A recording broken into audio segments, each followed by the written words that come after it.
cosa, que los documentos dicen otra, y trata de sembrar, como no ha sido otra su costumbre, la cizaña entre unos y otros. Y como además los peruanos lamentablemente nos dejamos convencer por ponernos unos contra otros, pues ellos encuentran siempre un campo fértil para este tipo de intrigas. La realidad es que es un tema que en el tema terrestre no es discutible, y en el tema marítimo ellos han adoptado una posición que no se condice con la documentación que existe. Más aún, lo que ha dicho el Tribunal de la Haya hasta ahora en los casos de Nicaragua con Honduras y Nicaragua con Colombia es que ninguna documentación que no sea expresamente una delimitación implica un juicio anticipado. Es decir, puede haber acuerdos de pesquería, puede haber acuerdos petroleros, puede haber acuerdos de cualquier naturaleza económica, pero ninguno de ellos implica una delimitación si no ha sido expresamente acordada por las partes. Y eso, ¿no es cierto?, no existe en la documentación internacional entre ambos países. ¿Qué le suscita a usted la fractura gravísima, al decir de González Prada y al decir de la gran parte de los historiadores, que produjo 1879 y que no habría sido resuelta? Evidentemente todavía tenemos algunos temas. Bueno, yo creo que eso que se comenta es muy cierto. Realmente 1879 es una fractura, y es una fractura de orden político que no se ha logrado reparar. Y por eso es que las personas dicen o se sorprenden de otros países que esté para nosotros tan presente ese conflicto. Hay otros países que han tenido conflictos más recientes y los han logrado reparar, pero eso no se puede reparar en tanto y cuanto las tradiciones políticas en el Perú han quedado lesionadas, por lo menos hasta ahora de manera irreparable, en cuanto y tanto el Tratado de Ancón significó una parte política de la nación colaborando con el invasor y una parte política de la nación enfrentándose al invasor. Lamentablemente, Francia pudo curar sus heridas después de la invasión de 1940 porque los colaboracionistas pagaron sus culpas. Aquí los colaboracionistas no han pagado sus culpas y existe el neocolaboracionismo hoy en día. Entonces, ¿por qué dicen que Francia puede perdonar a Alemania? Pero claro, porque los que colaboraron con el invasor fueron juzgados, procesados y sentenciados. Pero aquí los colaboracionistas de antaño y los neocolaboracionistas no han recibido sanción y siguen impenitentes, actuando de una manera exprofesa contra los intereses nacionales. Hablando de colaboracionistas, usted hizo no ha mucho, quizás un año y medio, un año atrás, no estoy muy preciso, unas notables respuestas a Enrique Chirino Soto, que defendía a una figura muy controvertida y que no ha sido calificada como debiera serlo. Me refiero obviamente a Nicolás de Piérola y su lamentable papel en la guerra de 1879, desde el principio mismo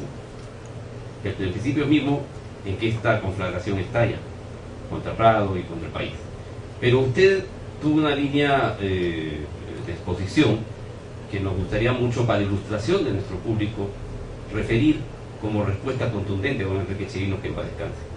Bueno,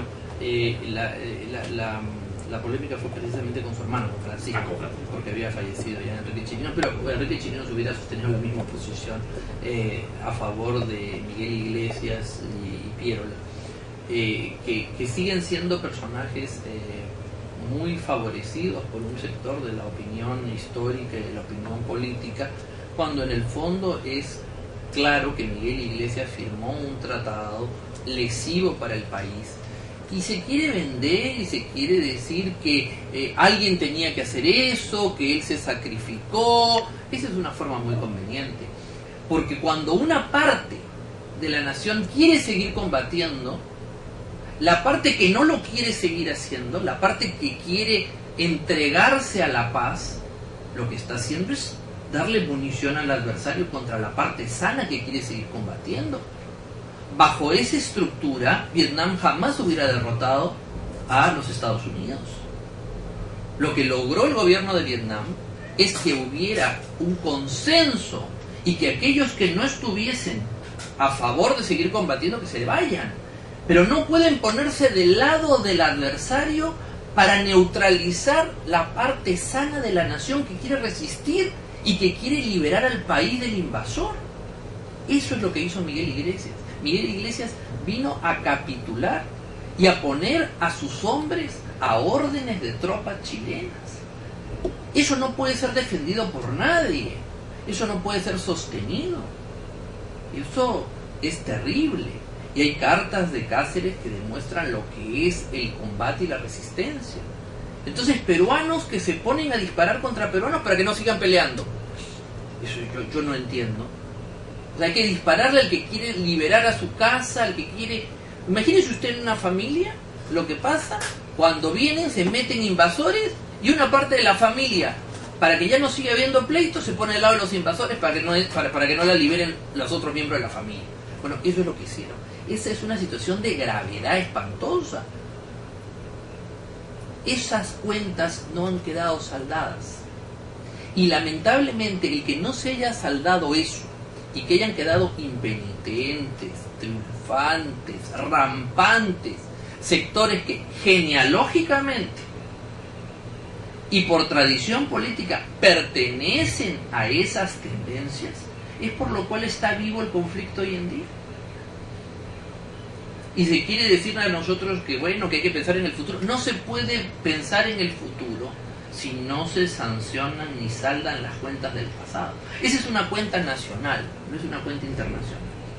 Lamentablemente, en el Perú el enemigo interno ganó, porque tuvo el oro y las bayonetas de Chile para eso.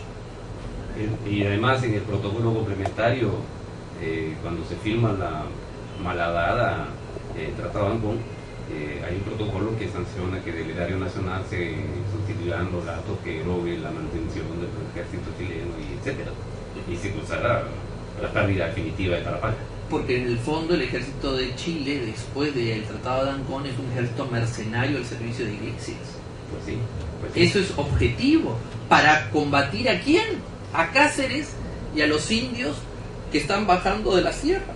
Y que estaban peleando, ¿no? Pero estaban resistiendo. Ahora, este juicio, doctor Altuve, es un juicio que lamentablemente han suscrito algunos llamados prohombres dentro de la historiografía nacional. El caso de Basadre. Y el caso de Basadre que eleva extrañamente hasta 4 capítulos en su Historia de la República al gobierno de Nicolás de Piérola de 1895 al 99, ¿no es cierto? Como quien dice, para difuminar el fracaso total que fue el papel de Piérola en 1879 y en 1881, cuando reconoce Basadre que estuvo en Lima y que Lynch lo habitúa ya de un pasaporte, una forma de transitar en el país, que hacía un expresidente, ¿no es cierto?, con un documento del jefe de ocupación, Patricio Lynch, que fue particularmente cruel y criminal en el Perú. Eso nos conduce a algo que me gustaría poder tratarlo con usted, si me permite, sin solemnidad. No, por favor.